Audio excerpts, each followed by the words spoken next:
and Kenya?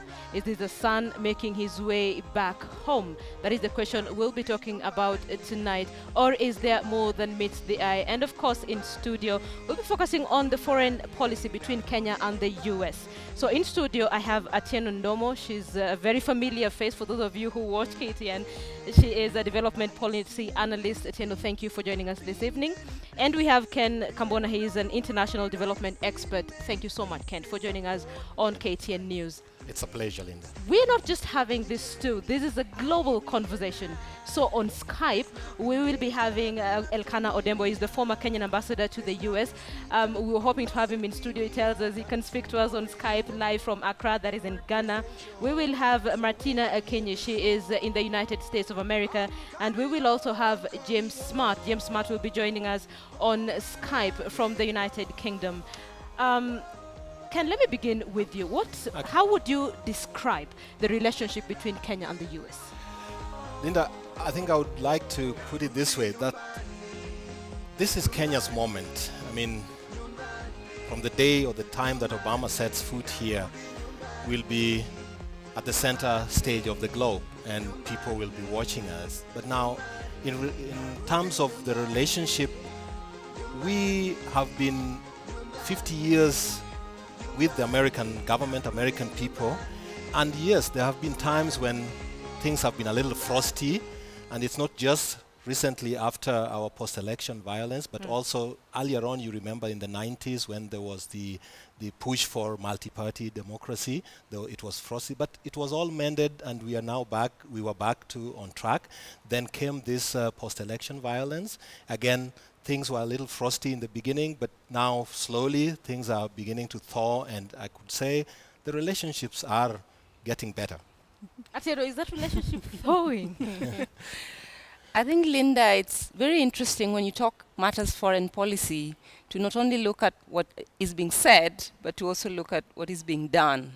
So I think for Kenyans, it's interesting to reflect upon the whole conversation we've been having as a country about whether we're shifting or changing our partners. And I think that the reality, when you think foreign policy, is a very complex picture.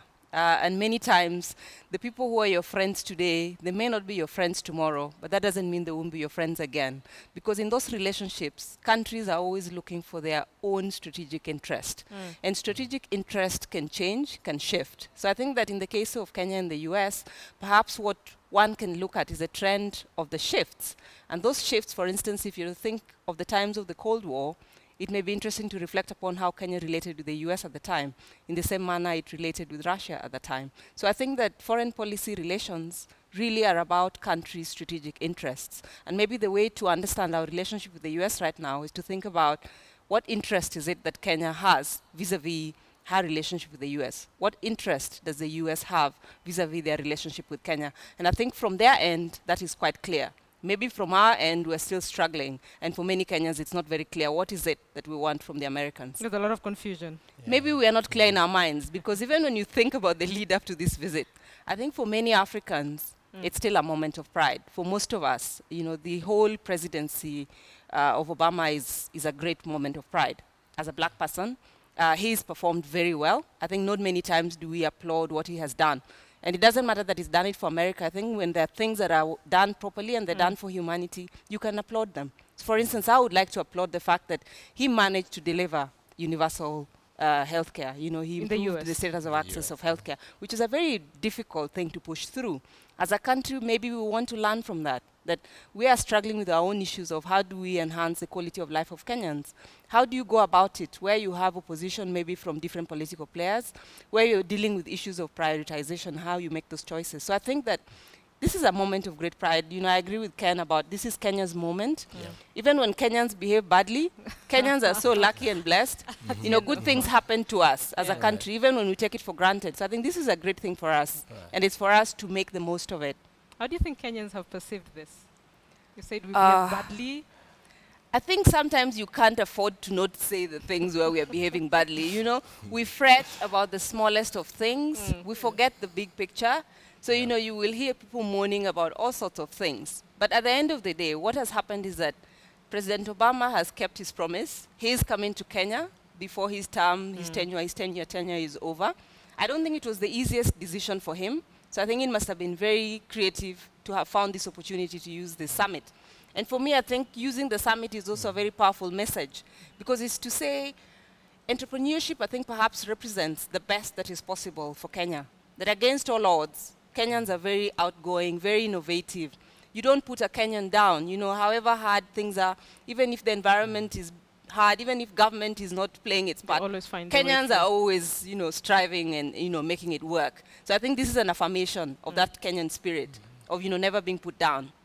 Ken, yes. You wanted to say something? Yeah, I just wanted to say that regarding your question on how Kenyans are perceiving this, I think it's also important to note how the government versus the opposition, the two, I would say those are the two arms of government. The opposition is much, you know, as a role in democracy, just as the government. And you can see that the government is really trying to, you know, play it in such a way that they maximize on the effect of this coming.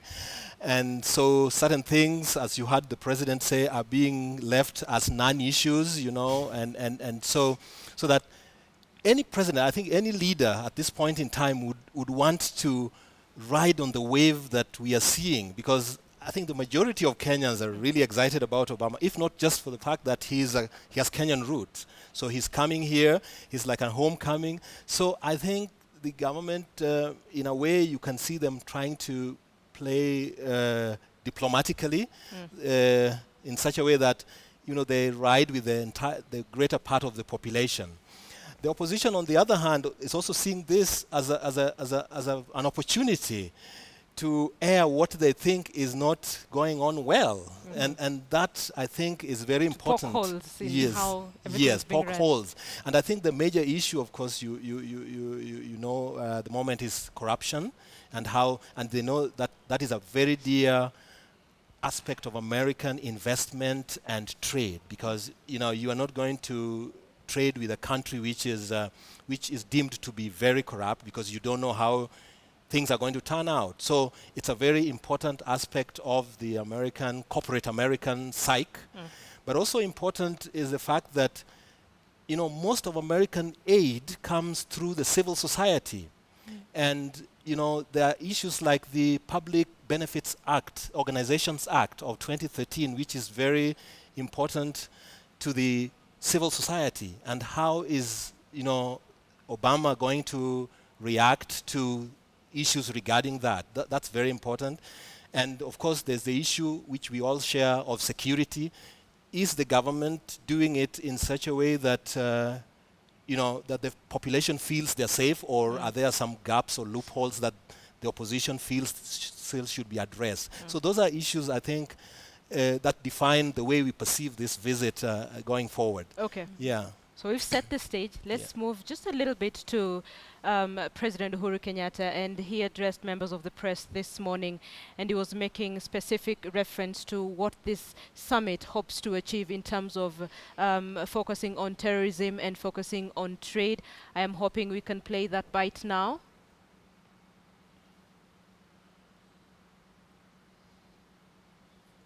All right, so we are looking at what President Uhuru Kenyatta had to say today. He addressed members of the press today, and he was looking at what the Global Entrepreneurship Summit will achieve for Kenya and its entrepreneurs in terms of trade. But in that particular bite, he also touched on security, or lack of it thereof, in the country. I'm hoping you can play that.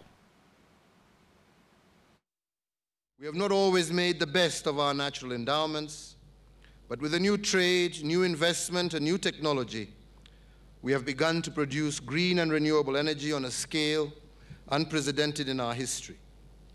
I welcome new interest in this area just as warmly as I welcome our cooperation with the United States in our battles against terrorists and strengthening governance institutions in our country and on our continent. For all that, it is in our values that our two countries are most alike.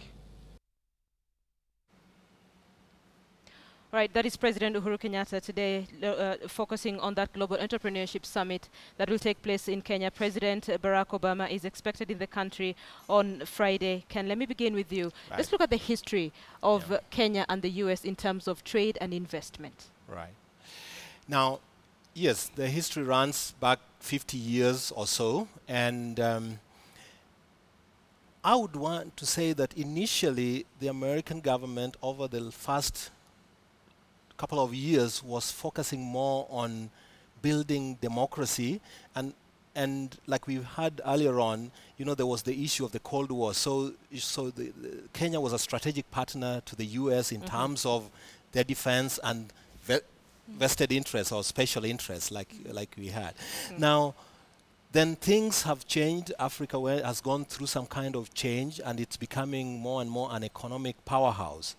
And then we now have interest coming from not only the US, but you know, we have interest from the East, China, Japan, India. Yes, and we'll get to talk about that. Yes, we get to talk to, and then we have interest also from the greater the European countries. So, with that, the Americans have, I would say, were a little late in recognizing that, hey guys, the continent has achieved some element of democratic change or isn't on the path of democratic change, and when do we engage more aggressively economically?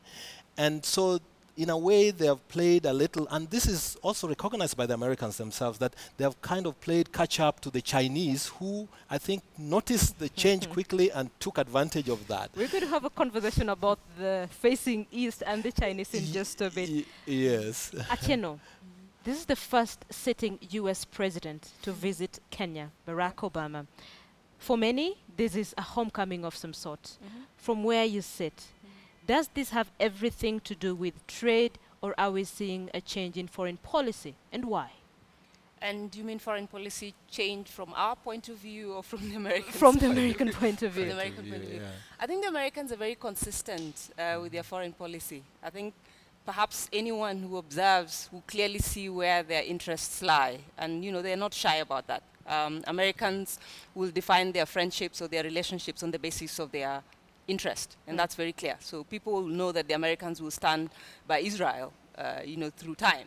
You know, the Americans will talk to Iran when they need to, as long as it's about safeguarding the American interest. So I don't think there's anything that's changed. I think that this is just interesting and exciting for us because Obama has roots here. So that's not something that anybody can deny. But Kenya, as a geopolitical interest for the United States, that has always been the case. And that will continue to be the case, especially if you think about the war on terror. The global war on terror defines Kenya as a strategic partner for the US, much in the same way that that the US will have partnership with Pakistan or other countries where it needs an ally in the war against terror. So for that reason, Kenya, or even Ethiopia for that matter, will at one point or another find that there's a very close relationship with the US on matters related to security. So I think that this visit is consistent with that. What I would have wanted to see as a Kenyan, for instance, is for us to, you know, stretch it so that when we're discussing the security question, it's not from the point of view of, you know, what matters to the Americans. It should be in terms of Kenyans' association with the US in this matter, what will serve Kenya better. So a lot of us have for a long time been saying the way to tackle this is to have a more and a deeper look. You know, it's not the appearances. It's not what everybody keeps saying that, you know, we need to fight radicalization. I think people are saying, unpack this thing and be a bit more critical when you analyze. Why are young Kenyans disillusioned, if they are? You know, what happens to highly educated, unemployed young people? Therefore, I mean, anyone can mobilize them. Anybody knows that. I mean, that's, you know, just basic logic. So we need to be unpacking and saying, what is it that if we do as a country will assure our security? And some of that is security reforms. You know, we've talked about security sector reforms for the longest time.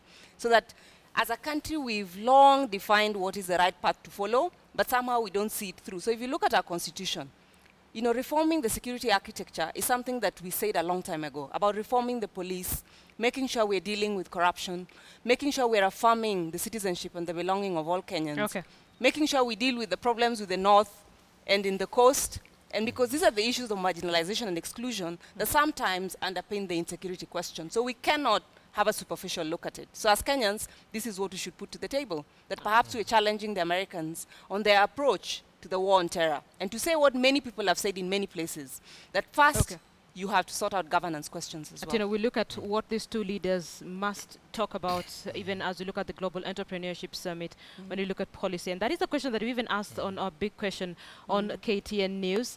This is a conversation focusing on the Global Entrepreneurship Summit, but we're looking at it from a deeper perspective. Is this just about trade? Let's bring in Elkanah Odembo, who is the former Kenyan ambassador to the US. He's coming to us live on Skype via... is coming to us live on Skype from Accra in Ghana. Balozi, thank you for joining us on KTN News. What are your thoughts about the fact that a sitting US president is finally making his way to Kenya? Thank you for having me, Linda. Good evening to everyone. I think it's very exciting. It is a big deal. First sitting US president to visit Kenya. This is a very big deal. A US president's visit is always a big deal wherever he is, even when he's visiting places within the US. So I think it is an exciting moment.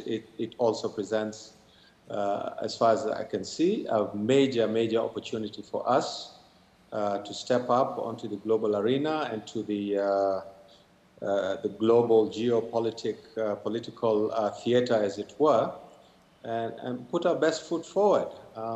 This doesn't happen every day, so it is exciting, and I'm glad that there is a high level of excitement in Kenya about President Obama's visit.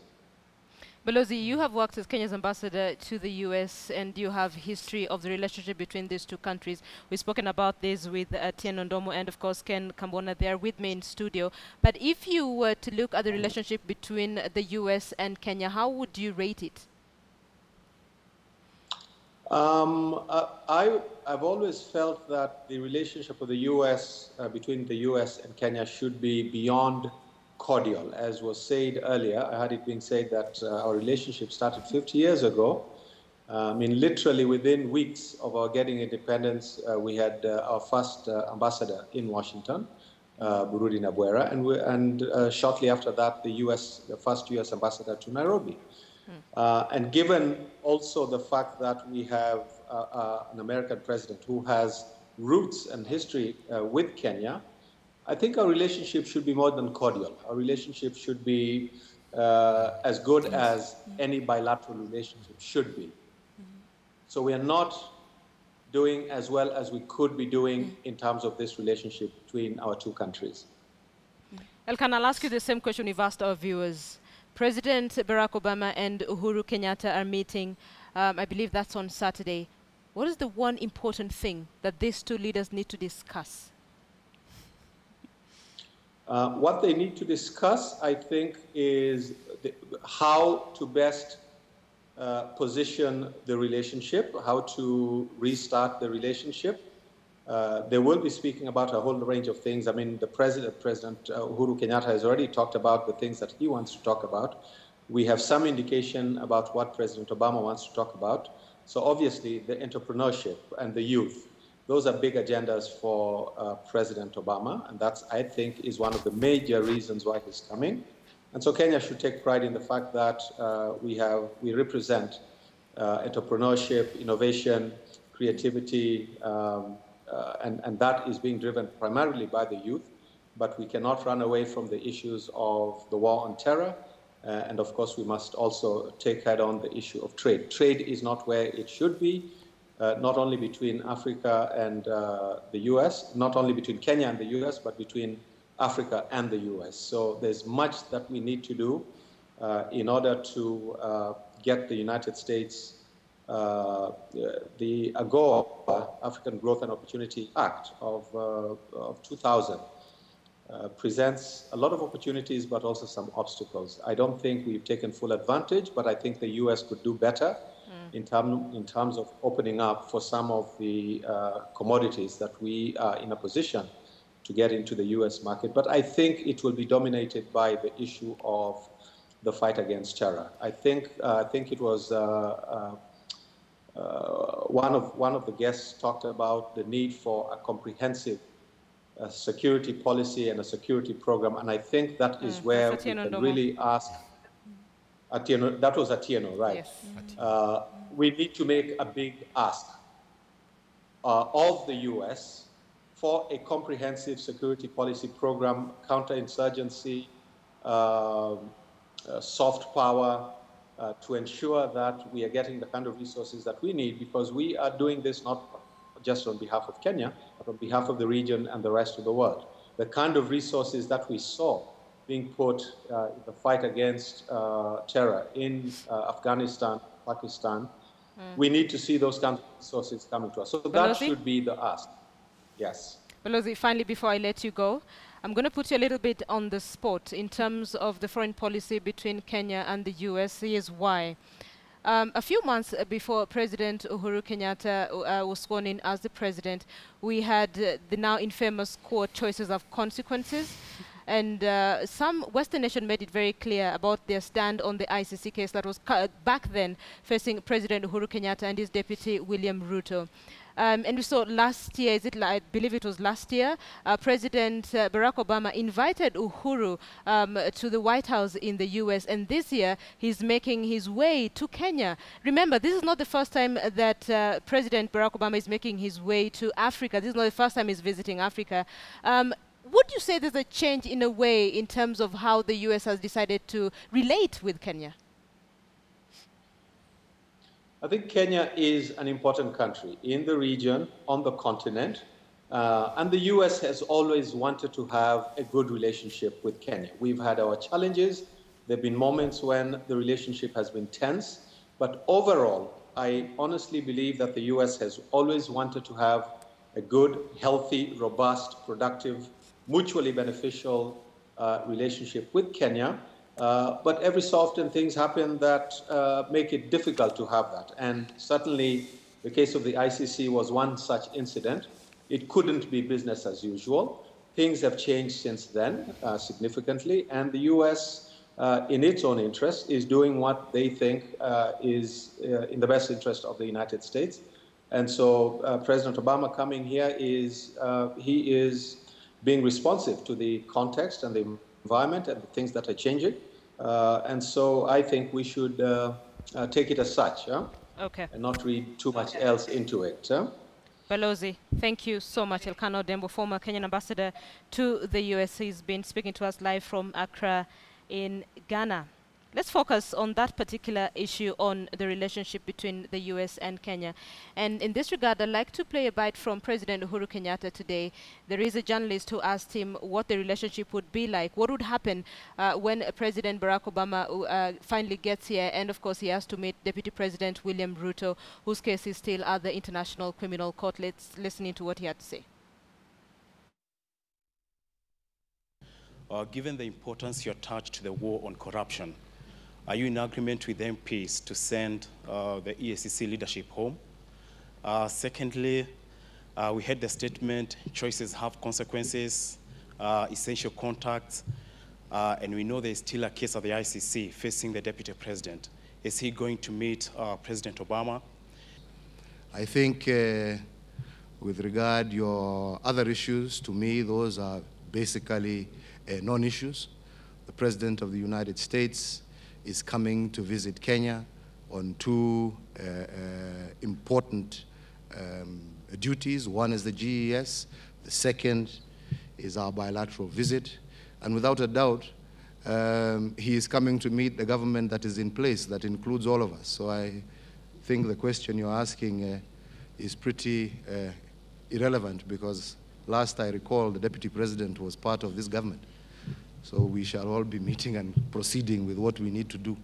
The business is between the United States and Kenya, and the strengthening of our already very strong relationship and partnership between our two countries. You're watching KTN News. We thank you for staying with us. Ken, you've just listened into that bite, and I could see you smiling all through. What are your thoughts? You know, I think when people talk about the relationship between the US and Kenya, and yes, it's not a signatory to the Rome Statute. Yes, it's not a signatory, yes. But there's one thing that people forget that a friend should do that we are not addressing here. When the post-election violence happened, 1,300 Kenyans died. About what, I can't remember the figure, but more than, 2,000, 3,000 were displaced. Yes. And there's still some who have not found their foot yet. They're still living in IDP camps. So if a country like US says, no, let's find out the truth first, we are standing by the Kenyans who lost their people, who were displaced, who lost their properties. And once everything is normalized, then no problem. We don't have a problem with it. So in that aspect, US was still standing with Kenya. And what a friend you have who can stand with you under such circumstances. Now, okay, sorry. So the issue about the government is there, and of course there are people in the government who felt a little uneasy about that. That's normal, but you know, we must always remember the 1,300 Kenyans who and the perished, thousands that were and why Americans decided to stand by them. Atino, this is a loyal friend, would you say? Just back to that, you know, choices have consequences. I think as Kenyans, we've played that phrase over and over, and its real meaning has come to pass for many of us in many ways. It was a very simple and obvious statement, but clearly even the kind of awkward moment as was created when that journalist asked that question, which is, I'm sure, also in the minds of many Kenyans, is a moment that perhaps as a country we really needn't have been put in a place like this. Can you imagine if this visit was happening in a different context? You know, so some things those are consequences. I mean, and this is Kenyans elected, so these are the consequences of that election. So we have to deal with some of this awkwardness, which we necessarily didn't have to, but now that's our reality, so we have to deal with it. As I said before, you know, friendships between states are defined by the respective interests. That's why I said you could be friends today, tomorrow you may not be so chummy-chummy, but that doesn't mean that tomorrow you will not be. And I think that defines, you know, this relationship. But back to the point that we made earlier, I think that the choice, you know, to anchor this visit around the summit, for me, is also very profound. If you think about the continent, and, you know, the very optimistic outlook right now, you know, about the continent that's growing, it's also tied to, you know, the whole idea that we're a very young continent. So, you know, the youth and the promise that is there. And I think that deliberately, very deliberately for President Obama, these are things that he's genuinely, I think, passionate about. And he's saying, even if he's thinking about legacy, you know, we know that previously, what did we know the US government support for Africa to be around? You know, for Bush and for Clinton, mainly, you know, the healthcare, you know, projects. AGOA is the other one that's been long-standing. And then, of course, the security ones have been there for a long time. So perhaps Obama is saying that my signature thing is to actually affirm the greatest things that represent promise for the continent, not just for Kenya. So it's to say Africa's promise actually lies in the youth, lies in young people, lies in their innovativeness. You know, I know that Ambassador Odembo mentioned this. And these are really powerful things, is to say, let's step outside of the limitations that keep us back and to think about what's possible. Even when I recall the statement that was played to us through the media when he was fielding questions from journalists in, you know, one of the briefings about this visit, the things that he said about Kenya, you can see somebody who, like, genuinely, passionately cares about this country. I think you can see it from, you know, the way he speaks, the things that he chooses to talk about. So he talked about the promise. He talks about, like most people do, recognize, as Kenyans, we recognize that we are capable of so much more. We stifle that potential by, you know, all sorts of things when we digress. But, you know, our potential is there, and against many, many odds, Kenyans still triumph. So when people think about the innovativeness that exists among young entrepreneurs, they just need somebody to, you know, help them take it the next level. And I think that's the thing that President Obama is affirming, and that's the thing that with this summit, we should really, really tell that story. Okay, Atino, you've just said this is a continent that is growing. I will make us face east in a few minutes. Okay. But for now, let's bring in Martina Kenya. She's joining us on Skype from the United States of America. Martina, thank you for joining us on KTN News. What is the reaction on the ground on the fact that the US president is making his way to Kenya? This is the first sitting president to make his way to Kenya. Thank you, Linda. The visit is something that Kenyans have divided reactions. There are those who are pretty excited about it. Others just don't really care. But one thing that is very interesting about this is the fact that a lot of Kenyans feel that this is going to be a huge economic gain for Kenya. Remember, he's coming for the a door opening for businessmen, you know, coming in from United States into Kenya, and also get to know about young Kenyans who are becoming more and more open into venturing outside Kenya in terms of making money. I got to talk to one person who pretty much said, you know, this is very gainful visit to Kenya when we look at the political scene, the economic scene, and also just the lives of Kenyans. You know, this person said that Obama is just coming to visit his family, first of all, just like any other Kenyan going back home to visit their family and relatives, he's doing that. But in addition to that, he feels that politically this is going to help the fact that Kenya has been fighting corruption, and hoping that, you know, his visit is going to be an encouragement, not just to Kenyans only, but also for United States investors looking for businesses back in Kenya. Linda? Martina, can you stay with me? I'm hoping you can stay with me so that we can speak to you just before we end this conversation. Martina, can you speaking to us from the US, looking at Barack Obama's visit to Kenya and what the people on the ground in the US are saying about it. In studio, I have Atieno Ndomo and Ken Kambona trying to look at this with me. And I said, just before we spoke to Martina, we're going to look east a little bit. And here's why. Because in the last few years, we have seen a lot of developments. Like Atieno said, this is a continent that is growing. We've had lots of infrastructure development, but that has been funded and probably done by the Chinese. Would you say that the visit, Ken, by President Obama has something to do with the fact that Africa, not just Kenya, has been facing east? Yeah, let me just give this perspective from what I used to do before, because I had a chance to be part of a team that had been working on Obama's legacy, like we had from Atieno, but more importantly, Obama's strategy for Africa. It was called the Presidential Sub-Saharan Strategy for Africa. And this is hinged on certain things. One of the things that Obama seems to feel at the back of his mind is that there is a legacy that I want to leave in Africa of less dependence and being more liberally trading with the rest of the world, so that we can stand on our own on very, very many issues: food security, health, trade, and everything that leads to economic growth. And I'll give you the chronology of his coming that leads to what is now happening. Okay. It's not by chance. You know, sometime around when he came to Dar es Salaam and South Africa, you know, he came and discussed a package for African development, especially hinged on one, power, the now known Power Africa program, and then trade. Now, these were his flagship projects for Africa. And with this, what he had wanted, and this has also been building, is the first ever, you know, American team that came to Kenya, and I think they went to other African, but Kenya specifically, was a 40-man strong team of investors in the cotton, textile, apparel I remember that, yes. value chain.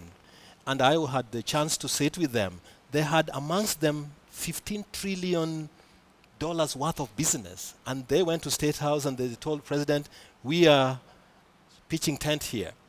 And it was like, yes, we welcome you. Of course, there are certain things that they were talking about. Then if we were to do that, then we really need the power sector to be upgraded, and then so that we can have our investment, you know, running smoothly. Then came the next major team that was sponsored by the Corporate Council of America, CGA.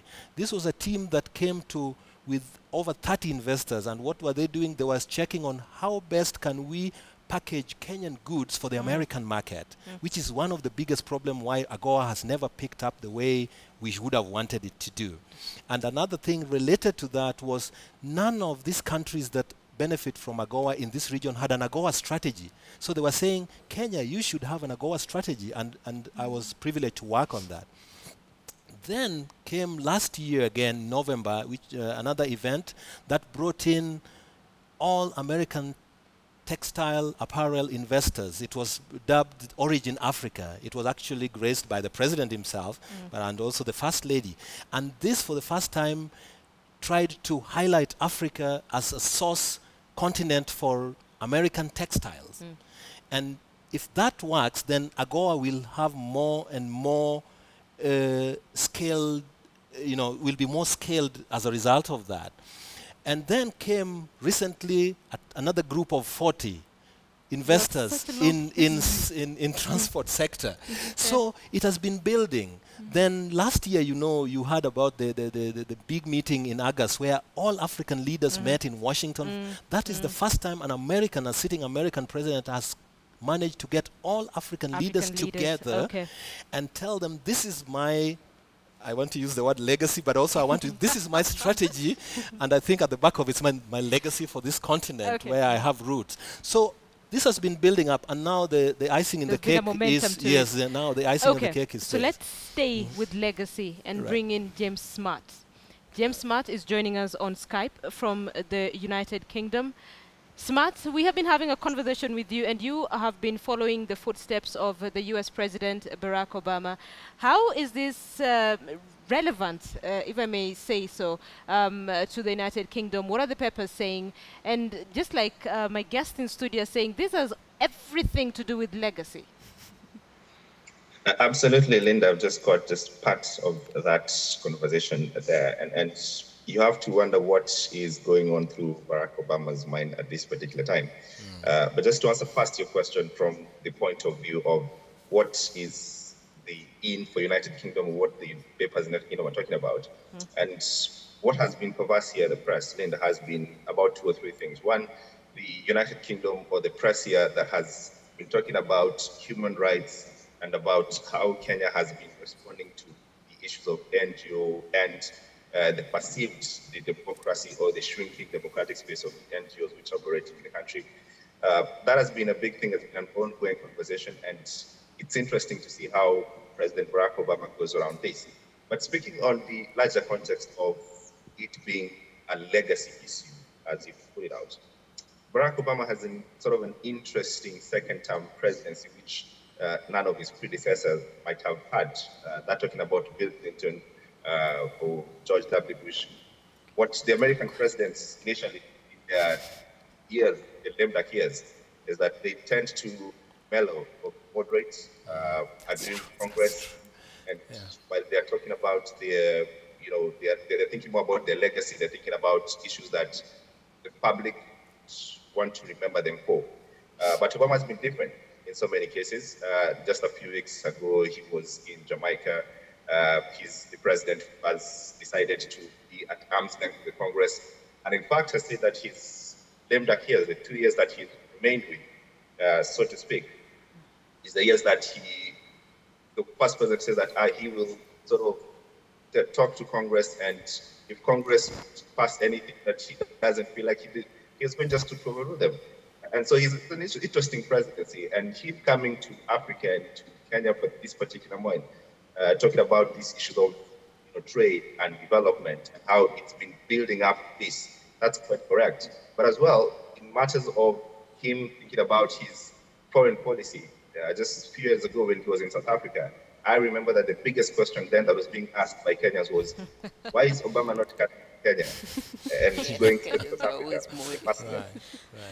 And it's interesting because it was a big issue for the State Department, and they sort of saw this and pre-planned for this, and had it's a conversation that was hosted at the American embassy, and that question that came from Kenya then, from a young person that asked, why did Obama not come to Kenya? And if you remember, his words then were very clear, that before I finish my presidency, I will come to Kenya.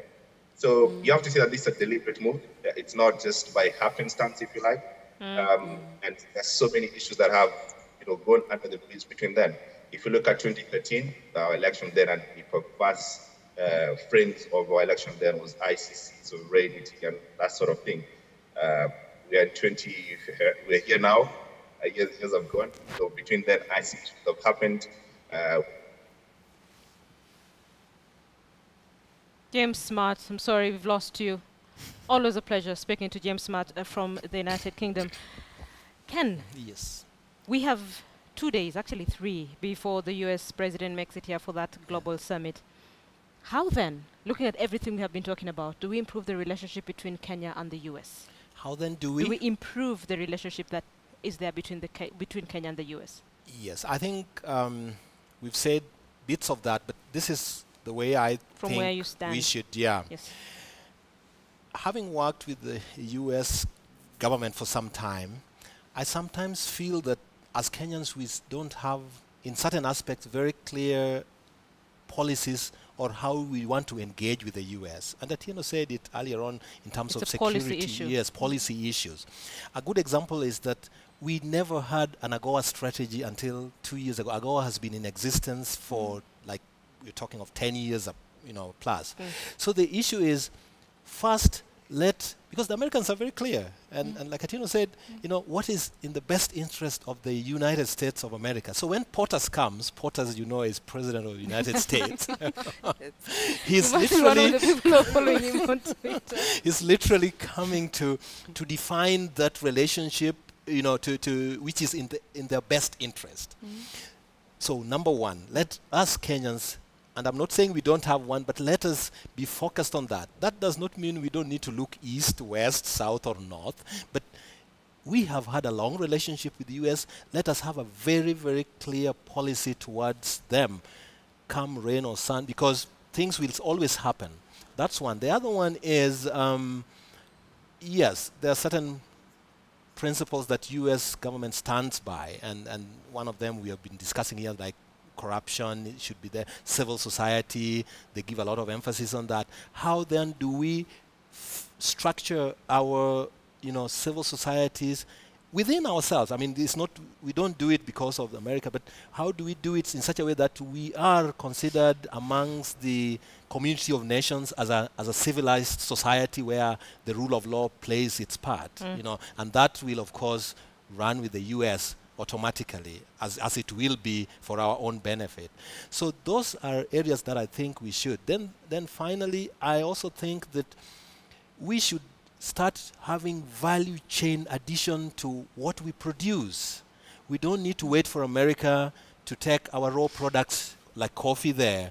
Why don't we have serious policies? And I'm happy that there is a Ministry of Industrialization and Entrepreneurship, so that we start producing things here that we can take there as finished products, and not just, one of the areas that people have been discussing is direct flight to the US. So what are we going to take there? Yeah, sacks of maize? Quite a lot of that on yes, sacks of maize or sacks of groundnuts? No. We need packaged items, value chain, value added that can be able to fetch good prices. So in my view, those are the three I can think of, Atieno, I'll get to you in just a few minutes. Let me bring in Elizabeth Kenyatta, Mayor of Barking and Dagenham, live from the United Kingdom. Ms. Kenyatta, thank you for joining us on KTN News. You're welcome, and I'm sorry about that connection. There was a real problem. I've been listening, and you kept on. We've been trying to get you for a very long time. We're very lucky to get you. I know, I did try to connect. I don't know, these things do happen. I'm sorry about that. At least now we have you. Tell me, what are your thoughts on the visit by the President of the US to Kenya this Friday? Well, first of all, I listened to the President's talk this morning, and he said basically it's more to do with the trade, and that's the main thing that he wants to talk about, but I feel there is much more that we should be thinking about. And I've just listened to the last speaker, and I thought, really, that is what we need, that Kenya now is of age. We are asking, like he said, for flight connections. Really, we should be thinking of how Kenya can be much more productive now. It's a high time that we do not just send the raw materials to US, UK, other places. Kenya now can actually be able to produce their own stuff and send it, as a finished product. There's so much that we can offer now of aid. I'm excited too that the President is coming, but I think other than just the bilateral issues, there's much more that we should be thinking about. Because some of us are out there, there's quite a lot also that we can just divert it. Quite a lot that we can offer, and people that we kind of... Ms. Kenyatta, please speak up just a little bit. We are struggling to hear you. Oh, really? Yes, we are. Okay. Much better now. Okay, can you hear me now? Yes, we can, ma'am. Thank you. Right. So I just said that some of the issues that I had this morning the president say that it's kind of getting new ideas, new practices, trying to change the world, because definitely the world is a global village now, but also looking for trade partners. But I just say that I think Kenya is of age now where we just don't send the raw material, but we should be sending, we should look for where branding our own products and send it and selling it as a finished product. You know, that's some of the issues that we should be thinking about. Because young entrepreneurs who are so much, who are doing so well. Sending raw materials to send processed things. Go on, I can hear you. You can hear me? Yes. Yes, I can hear you. All right. So really, we should be thinking of how we as Kenyans, especially now that we've got so many of the young people who are, you know, entrepreneurs, and there's so much that they can offer the Western world. So we should be thinking of how we can be the sellers now. These people should come to us. They should come to Kenya and all the African countries to buy the finished products from. We should really be selling to them. So I'm looking at all the new ideas. It's a changed world, and it's a global village now. There's so much that we can do, other than enhance the relationship. Ms. Kangethe, we thank you for sharing your thoughts with us on KTN News. Elizabeth Kangethe, Mayor of Barking and Dagenham, live from the United Kingdom. Thank you, ma'am. Thank you for sharing your thoughts on that. Atieno, I was supposed to be with you in Ethiopia during the financing for development. And you're listening to Ms. Kenyatta. She says, this is an about turn of some sort. The world now needs to focus on Africa, stroke Kenya, and this is the way to go. Yeah? Is trade now the way to sort of work on the relationship between the US and Africa, stroke Kenya? It's one option, but obviously, as also Ken was mentioning, there's a lot of things that we need to get right first. Because underpinning AGOA, for instance, have been questions about, but is it really preferential access? You know, so there's a lot of things that still need to be, you know, dealt with. From our side, we need to deal with what products is it that we're seeking to, you know, take to the US market, for instance.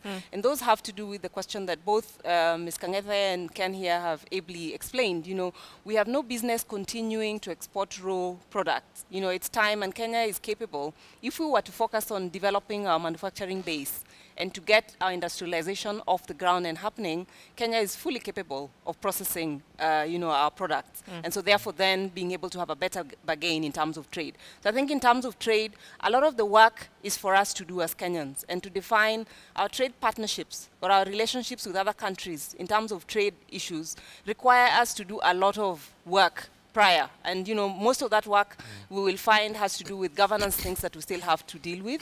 It's the same issues that will confront us when we try and do relationships with neighboring countries. I know that, you know, you're mentioning the Addis Ababa conference. Financing for development is a big issue. And that's to say, it's well and good to say we want better quality of life for our people. How will we pay for it? And a lot of the conversations now are about how do you raise resources internally, which is tax. You know, how do you create the possibility to raise tax revenue?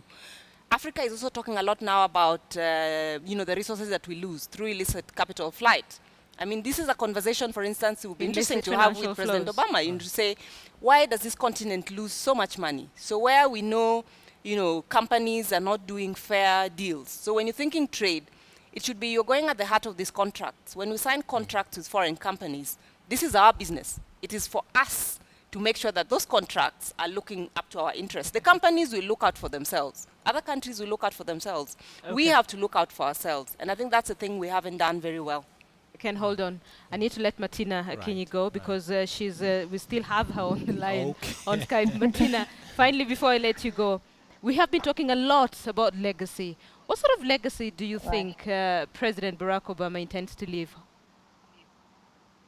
I think President Obama is going to leave a very huge legacy, not only in Kenya, but also in United States. Remember, he is the first black president. And then he also holds roots in Africa. So, you know, he is a huge person in Africa as a continent. And a lot of people all over the world look up to him. Just because he is one person who overcame a lot of things to become the president of the United States. Now, he might not be very popular right now in US, as some people might say or think, but he's very popular all over the world. And I think in, you know, 100, 200 years to come, he is still going to be one person people are going to remember as one who tried to bring peace. If you look at United States, he is the same president who's tried to bring back the troops from the Middle East. He's also tried to broker peace with Iran. And, his visit to Africa is also just bringing hope, not only to, him himself, but also to his family, Kenyans, Africans, and, the world in general. Linda? All right, Martina, I've got to let you go, but I really do appreciate it. Thank you for being part of this conversation. Just so you know, we're going to be engaging you between now and Sunday. So, yeah, please make yourself available. Martina, thank you. Thank you so much. Just before we go on, let me see if we can answer some questions that we are getting on Twitter. We talked about this conversation on Twitter, and there are questions that are being posed to Atieno and Ken. Let's see. Right. I'm trying to get, all right. First of all, there are comments as well. So William Mundia says, Kenya should take advantage of what is available east or west. Atvet says, Kenya needs a practical, progressive and strategic foreign policy to engage with its partners on what's good for Kenya, not its partners.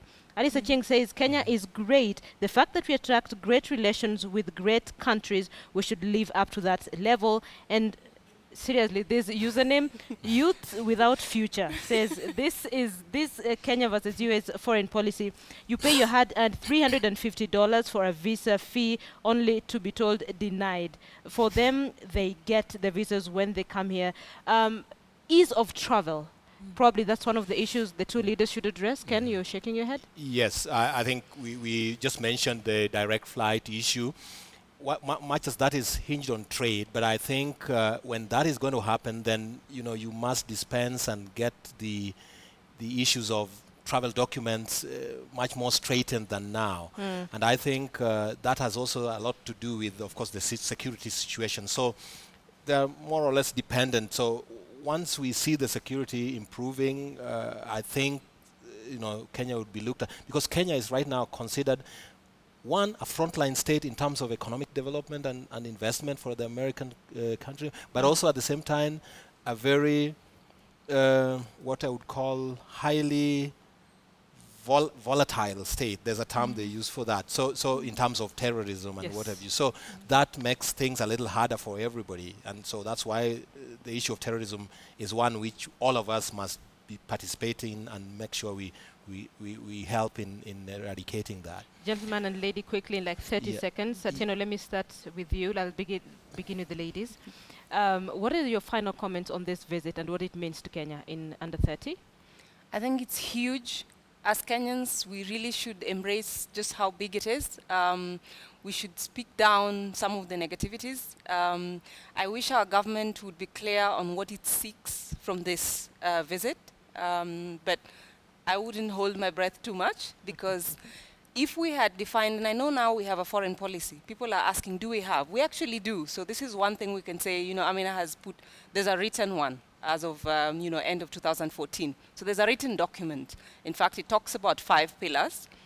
We may all, question the extent to which this is what really represents what we would want as Kenyans as our foreign policy, but there is a document.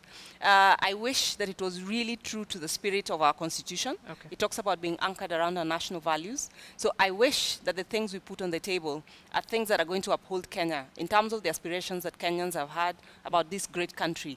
And those, for me, are really enshrined in our constitution. They're about our equity, they're about our citizenship, they're about affirming the pride and the great potential that exists in this country. It's a moment of great pride.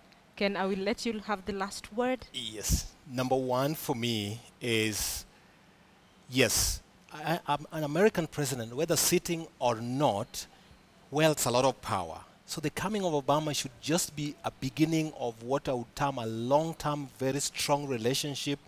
Having roots with the President of America is even an added, advantage to us. So that's one. But second, and more homely, to some people, this is just our son coming back home. And, we've waited for this long.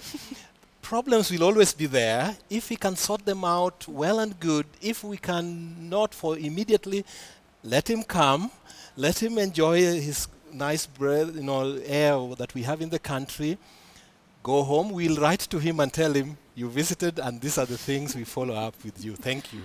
All right, ladies and gentlemen, Atieno Ndomo, Development Policy Analyst, thank you so much for always making time for us here at KTN. Thanks. And of course, Ken Kamona, International Development Expert. This is the first time I'm speaking to you. I'm hoping I'll see more of you as the days go by. Thank you for sharing your thoughts with KTN News. And of course, a big thank you to Elkanah Odembo, former Kenyan ambassador to the US. He joined us via Skype. Elizabeth Kang'ethe, Mayor of Bracking and Dagenham. She also joined us via Skype, and then we had Martina Akinyi and James Smart. A big thank you for having this conversation with us. That's it. We leave it at that point. But remember, this conversation continues even tomorrow as the countdown continues as we wait for the arrival of US President Barack Obama. I'm Linda Ogutu. Thanks for watching. Have a good night.